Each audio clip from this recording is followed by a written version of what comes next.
can't see good now because I had a change in my vision.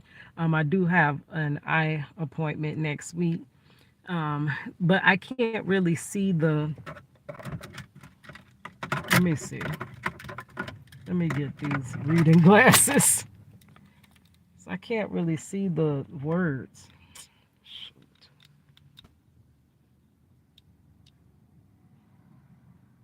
Yeah, my contact. So the reading glasses helps my contact, which is crazy. I shouldn't have to wear the contact and the reading glasses. So that's why we're trying to get to the eye doctor. But the soonest appointment they can get me was next week. So, anyways, I had my little well woman exam today. I got a list of other things I got to do because I guess not really paying attention to your health, you got to catch yourself up. So I got to have a dentist appointment, got to do the mammogram, I did the PAP today. I'm like, oh my gosh, like y'all doing too much. Like I ain't that old yet. Well, I got a doctor's appointment every other day. Like, come on. uh, but yeah, 44 gonna be the best year of my life.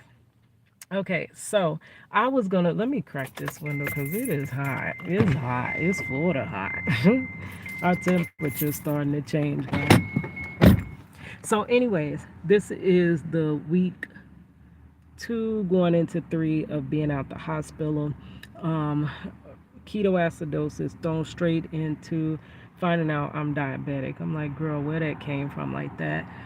So they threw me straight on insulin, and now they're trying to see if they can walk me down off the insulin and be like controlled by diet and exercise. So I did start my exercise regimen today.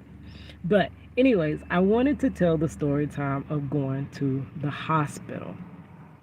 Okay, so this was a Friday and I had to work. Y'all know I work at a theme park.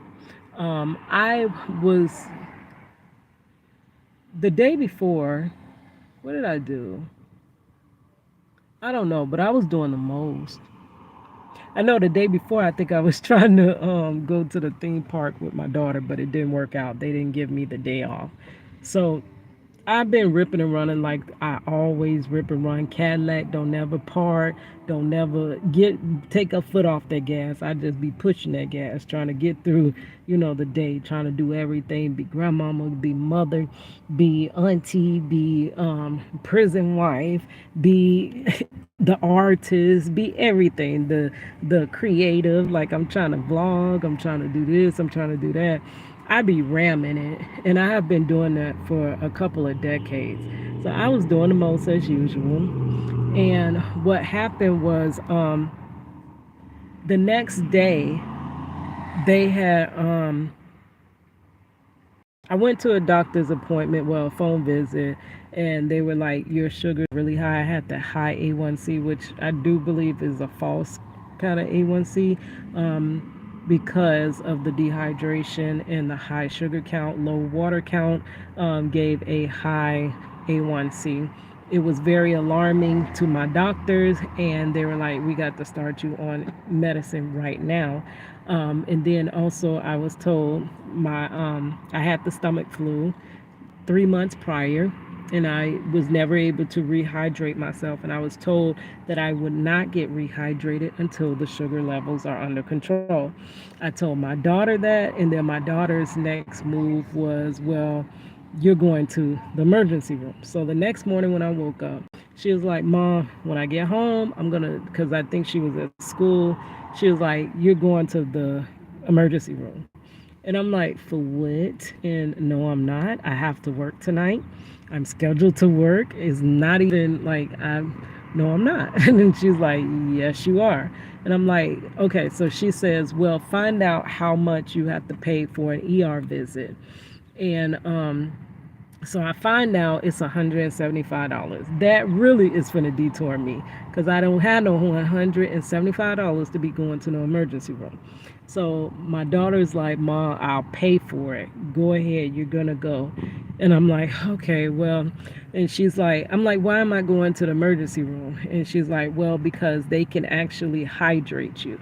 They have the stuff there to rehydrate you. You're trying to rehydrate yourself on your own, and it's too slow. Like, you need to go to the emergency room. So I agree. Reluctantly, I agree. My daughter was already taking her grandmother to the emergency room. So she was like, since I'm taking her, I'm taking you too. Okay, so I go ahead, I get ready, I get me some food. I had some little steamed fish with broccoli florets. God, it was so good. But since I had been dehydrated, I hadn't really had an appetite. So I took a few bites of that thing, and I said I'm gonna come back to it after I get out the emergency room. I told my daughter put my food up or whatever. So we get there. My daughter's grandmother, they seen her, released her. She was in and out. They brought me back to the back. They did.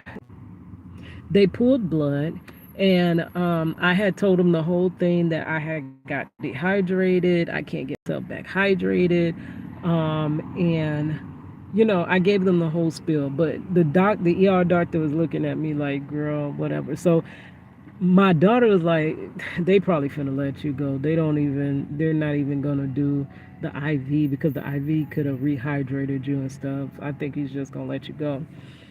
That's what he was sounding like, because I told him the whole thing about being dehydrated, and I've been sick ever since. I'm losing a lot of weight. Like I've told the doctors, I don't know why I'm losing so much weight. Who just loses 50 something pounds, over 50 something pounds within 3 months? Now I know I had changed my diet to where I was just drinking. Basically, I would have been on a liquid diet, but these drinks were sugary drinks. They weren't good drinks, healthy drinks. But I didn't have the appetite to eat. But then I started eating. I'm sorry, pineapples and watermelon, because I was told those two things like hydrate you. So I'm eating a whole bunch of watermelon, whole bunch of pineapples, which I don't think those two are really that great for diabetes. I don't know. But I was eating a lot of that. And I started going to the salad bar at work. So I had made some changes. But the changes that I made, I don't think would have made me drop 50 pounds like that. Like, if it did, then everybody be dropping 50 pounds, right? So I knew I made some lifestyle changes, but enough to make that much drastic change. So I'm like, I still don't understand why I'm losing weight. I'm steady going down on my uniform. Every week I'm having to pick up a smaller uniform. I went from a size 24 pants to a 16, and now the 16 is getting like to be baggy on me. When it gets baggy on me, I take the belt cusp and I put it into the belt loop. So I tighten it up and put it in the belt loop. So I just seen these pants just dropping, dropping, dropping. Each week I'm picking up a smaller uniform. I went from a 2X shirt, and I like my clothes baggy. So I went from a 2X shirt to I done went down to the extra large and then a large. Like, girl, when the last time I wore a large? And I always had them powerful arms, them big old arms. And I do not like to work, and you do like this, and it feel like the shirt pulling in your back. Oh, I hate tight clothes. Like, that's so irritating. I'm gonna be uncomfortable. But I kept going down and down on my uniform, and I'm like, it just looks like it was just too fast. And then also I don't know if you can see it, but the arm, you see how it's not toned. If I was losing weight the right way, it would have been toned, like, but it's like empty skin. It's like I have on a baggy skin suit. Is what it started looking like. My shoulders got really squared off. Like, I had the roundness of my arms that used to like kind of bulk out, and everybody just noticed. My daughter laughed at me. She was like, it looked like you got the hanger still in your shirt. And then my manager was like, oh, it looks like you lost weight all up in here. But everybody's like, oh, you look really good. Like, what are you doing? And I'm like, I ain't doing nothing. I got dehydrated. And everybody's like, well, how do I get dehydrated if you lose all that weight like that? And I'm like, trust me, you don't want to be dehydrated.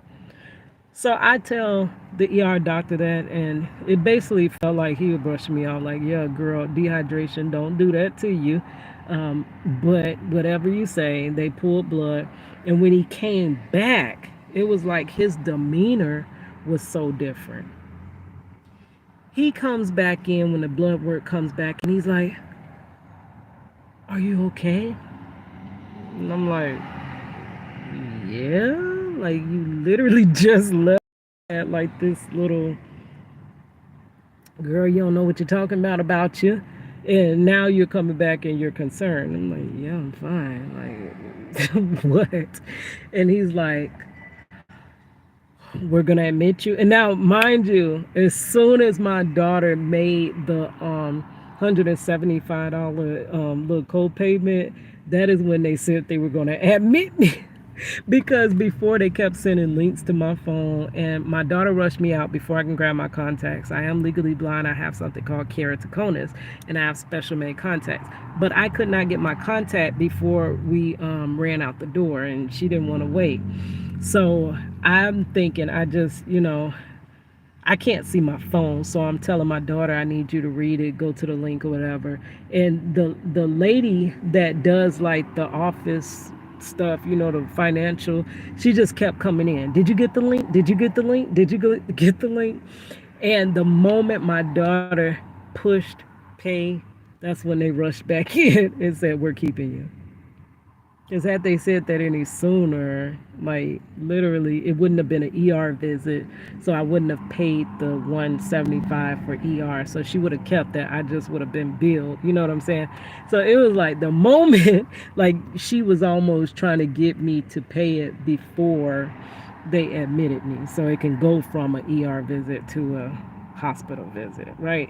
So then they come in and they're like, "You have something called ketoacidosis, and we're going to keep you overnight." Huh? You keeping me over? You say you finna do what? You keeping me where? Like, girl, no. I have to be to work within like less than 2 hours now. I can't even call in. It's too late to call in. Oh, matter of fact, I think I did pre-call in, but the call in don't count unless you actually miss. So I think I had already called in just in case, because your girl is an overthinker and I always think. But I really thought I was gonna get the IV fluid and go home, like they was gonna rehydrate me and I would be good. But it turns to, "We're keeping you," and I'm like, "Are you kidding me? I'm not staying here." So my daughter's like, "Okay, well, I'll stay the night with you," and end up they took me upstairs. When they found me a room, they took me to the ICU. What am I doing in ICU? Doctor comes in, nurse comes in. You're in something called ketoacidosis, and we're gonna have to treat this by insulin, and then it's glucose. So they go back and forth with glucose, and then they give you the insulin, and then so they strap me up to all these. They put the fluids. They did do the fluids, but they could not start that until I was severely potassium deficient. So they first spent the whole night getting my potassium up. Like I had nothing. That explains why I had at night while I was sleeping, my legs would buck out, and like the muscle would be so stuck I would have to slap it, and I pleaded the blood of Jesus over my legs, and then I would get my legs to move or whatever. But that's a sign of potassium deficiency. So that's why that was happening. I was severely potassium deficient. So that whole first night, they were trying to get the potassium up. They told me, "You're not going to eat nothing." My daughter had left. She went and got clothes, came back. They brought me Chipotle. They was like, "You're not finna eat no leg, nothing," which they had just told me, "Yeah, you should be able to eat now that you're something." And then they turned around and said, "No, you're not going to be able to eat. You can have some Shep's ginger ale." And they gave me two things of sugar-free Jello. And I'm like, "Are you freaking kidding me?" At this point, I wish I had ate that whole plate, because now I am starving.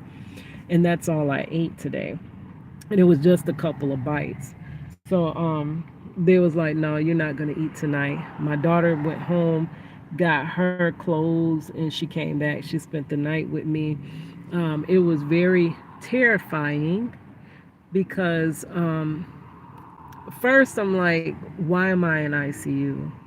So they're like, well, you're most people that come in with ketoacidosis, they're in a coma state. So I was not clearly, I'm comprehending, I'm talking back and forth to you and everything, and I'm not in no coma state. So they was like, the only place that we have the things that we need to treat is up in ICU. So I don't know if that was really why I was in ICU or if they were just telling me that to keep me calm, because the last experience in ICU was me seeing my mother pass away due to negligence after an outpatient procedure. So I'm terrified. Why am I in ICU? I don't understand this. So they spent that whole night just trying to get my potassium levels correct, because before they can do the treatment for the ketoacidosis, they have to do that. Um, and so that first night, and then they had IV in both sides. They had on my right side was the regular hydration IV. The other side was the insulin and the glucose going back and forth. That, whatever you call it, needle or whatever that is, to go into your veins so that the stuff can pass. Oh my goodness. It was so big. It was like double the size as the other one, and it hurted. And for me, I already have herniated disc. I got 3 herniated discs in my neck. I got a herniated disc in my bottom back. So I have pinched nerves and arthritis in my neck. So for me to keep going on a regular basis, I have to keep moving, or my body gets stiff and it gets numb. That's why I have to keep going. I cannot sit in one spot. I'm sitting, standing, I'm walking, I'm all over the place.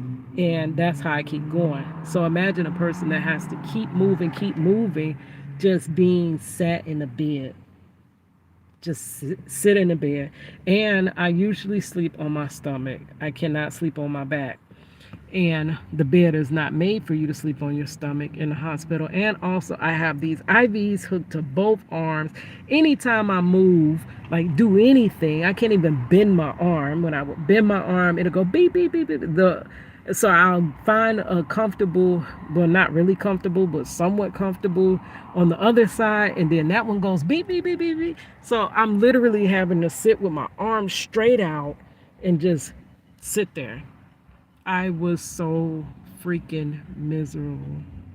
It was aggravating, and it was like the herniated disc just started hurting so much. That, because they kept saying, "What pain do you feel?" That was all I felt, was my neck, which goes into the back of my head, giving me the worst headache, and the the pain in my back and stuff like that. That was the pain that I was feeling. But those are my regular pains, so I'm associating it with being made to stay in one spot and not move. They wouldn't let me stand up. When I had to go to the bathroom, I'm like, I can walk, but they always had to escort me back and forth to the bathroom.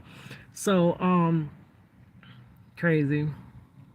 So I got through that first night, which I don't know. I was so aggravated when they said I was not going to eat.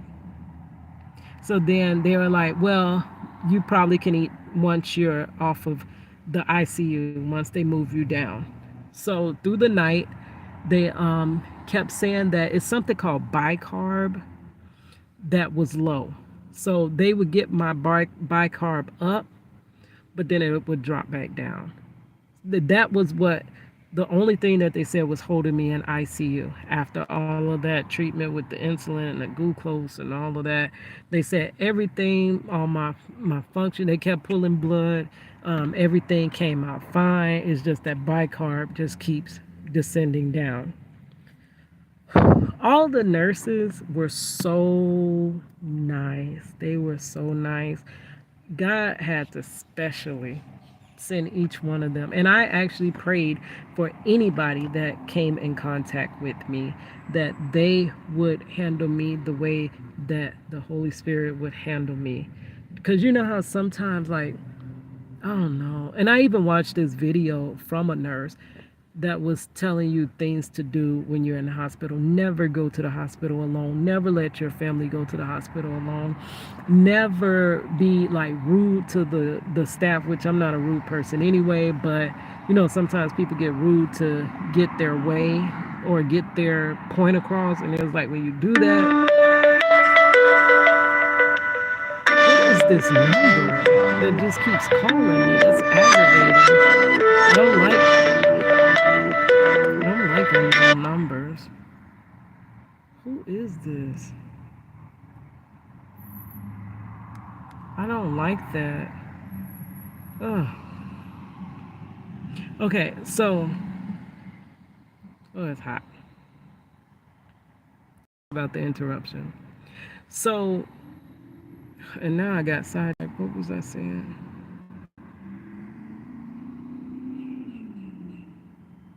I know I was talking about the ICU. Oh, the nurses. Yeah, they're like, because you don't know, it's not everybody, but there are some. They're human. Nurses are human, and your care could depend on, you know, the way that they are treated and stuff like that, which is sad to say. But I'm always courteous, but they were like angels. Like every last one that I had was so attentive.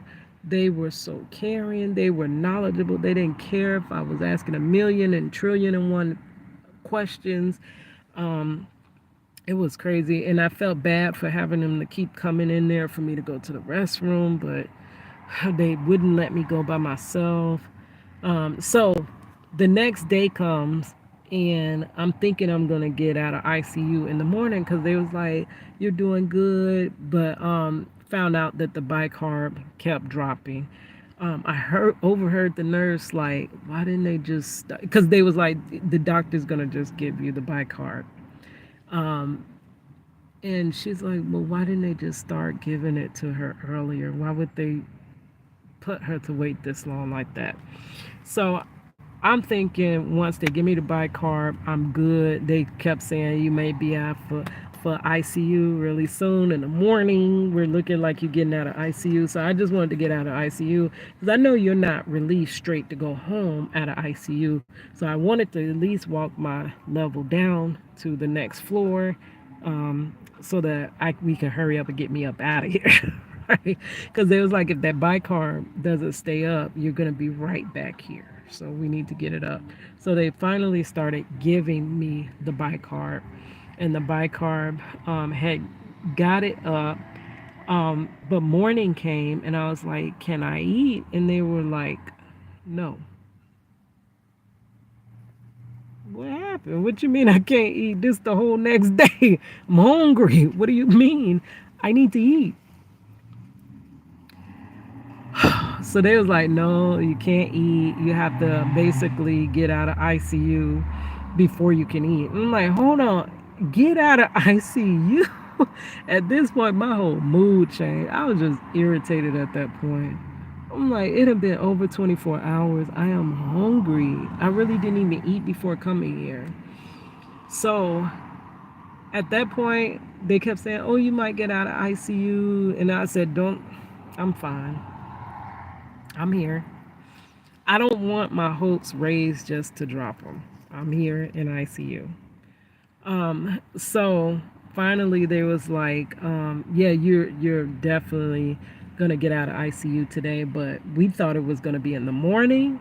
That and also my daughter was not able to stay with me anymore past the first night because she had to go to work, and her job was like, "Yes, we're gonna give you like your attendance points are gonna be like there's no excuse. So even if your mother's in ICU, I'm sorry, you're gonna take that blow for your attendance." So she's kind of already on the line. So I was like, "Just go. I'm fine." I was kind of nerve wracked and scared to be there alone, but the thing is, you are not alone. I was not alone at all. whether my daughter was there or not. The Holy Spirit was there with me, guiding me, watching over me. He was there. And just for me to get out of this. Now, one thing they did say, because I'm like, how would I have been in ketoacidosis and don't even know it? Not always felt, ugh.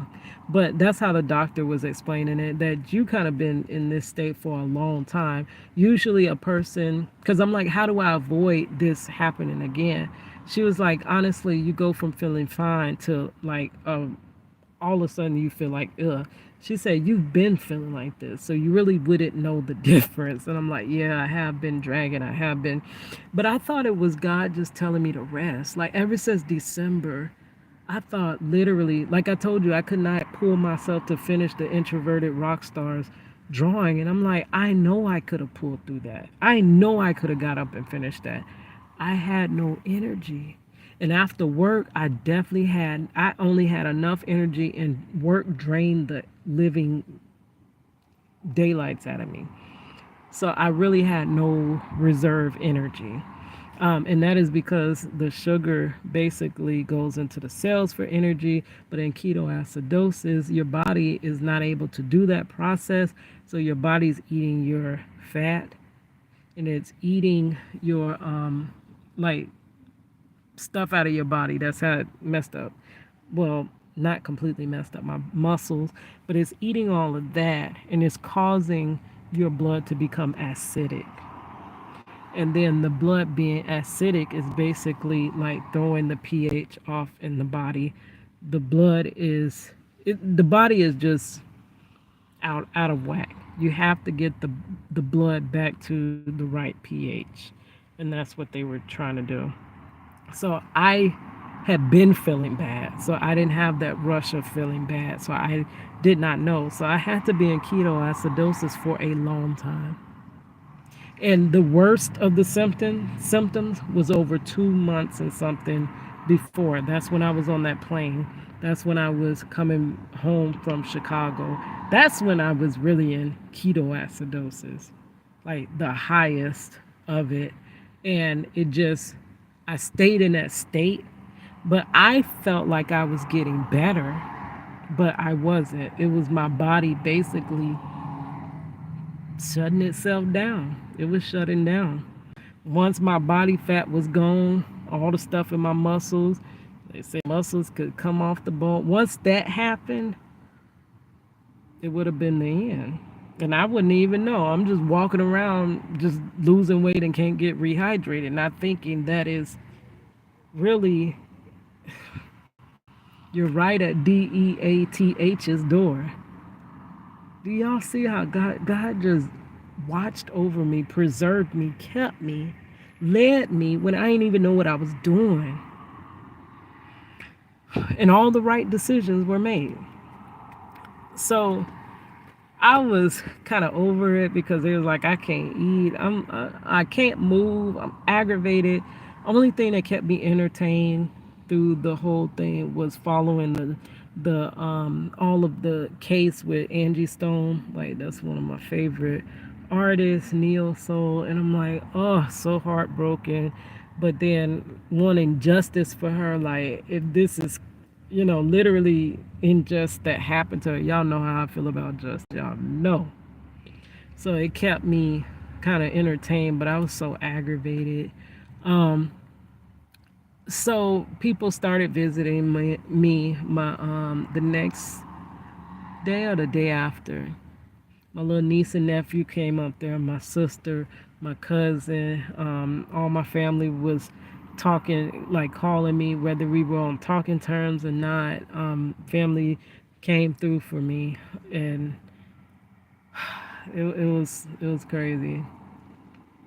Even that, it was family I wasn't talking to, and if I was not talking to them in this moment, many decisions that were great for me would not have been made because I wouldn't have known the right decision to make. So after that, they finally, on day 3, moved me out of ICU to something called PCU. Like, what the heck is PCU? I get down there and there's this girl and she's like, Keita Dixon. And I'm like, yeah, Keita Dixon. She knows me. And I'm thinking, no, you don't really know me. She's like, yes, I know you. We worked together. We worked at Walmart. And I'm like, oh my gosh. I'm like, yeah, I lost a lot of weight. And she's like, no, you didn't. You were always this size. But of course, at Walmart, I was smaller and I had packed on the weight over time. So I'm like, oh yeah, she doesn't remember me being big. And then now I'm back to small. She's like, oh my gosh, you was the girl that used to rap. You used to paint at I used to paint at the door greeter. I used to paint. I used to write my rhymes. I'll be dancing. I'll be performing. I'll be passing out my demos. And she was like, I definitely remember you. And I was like, oh, you look so different now too. And they had, they did not order my food because when they moved me to PCU, they moved me at the end of the day. Well, they came into my ICU room because they have finally said I can eat. It was towards like 4 o'clock in the evening. And I was like, yes, I was looking forward to that food. I ain't care how bad it tasted or whatever because I knew hospital food wasn't that great. I did not care. I wanted to eat something. So they was like, they're gonna move my food, like my order. If you move from ICU, they're gonna move it over to wherever you move. They didn't. Girl, I was so heartbroken. And then my daughter couldn't come out and bring me nothing. My cousin had just left. So I'm like, oh my goodness. Oh, I had a little sneak of Caesar salad, chicken Caesar salad the day before because my cousin brought it. But they told him that I couldn't eat. And then the nurse was like, low key, girl, I would eat. I would eat something. So I got that little bit in my mouth before the nurses came in. He was like, I don't even know why you can't eat. To be honest, this is, what the doctor does. He doesn't want people eating while they're doing this treatment.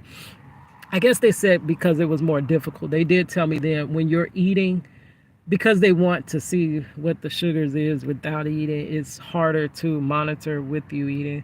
But by the third day, so day one, day two, by the third day, I guess they weren't going to deny me eating anymore. But my food order didn't come over because I see a lady come through and she's like, you got an empty tray? And I'm like, empty tray? I never got a food tray. Where my food at? So I mentioned to the girl that I knew that I didn't get my food. I think they took it to the room and they already collecting plates. So she goes and she finds me a plate. This food was so good. I ate it like I hadn't, but it actually was good. It actually was good. All the meals. The next day was St. Patrick's Day. They had a little meal for that. It was like, of course, we can't give you the cookie. We cannot give you the cookie, but you can have everything else. You can have some little fruit instead of the cookie. That was good. I was like looking forward to breakfast, lunch, and dinner. Girl, for real. But yeah, so by that day in PCU, it was less. They said we're gonna come in and bother you less. That first night, second night in ICU, they every 5 seconds seems like they're in the room. You dead sleep. Like I tried to stay up as long as I can because I ain't trust being in the hospital by myself. Girl. So I was like, I ain't gonna sleep. I'm really just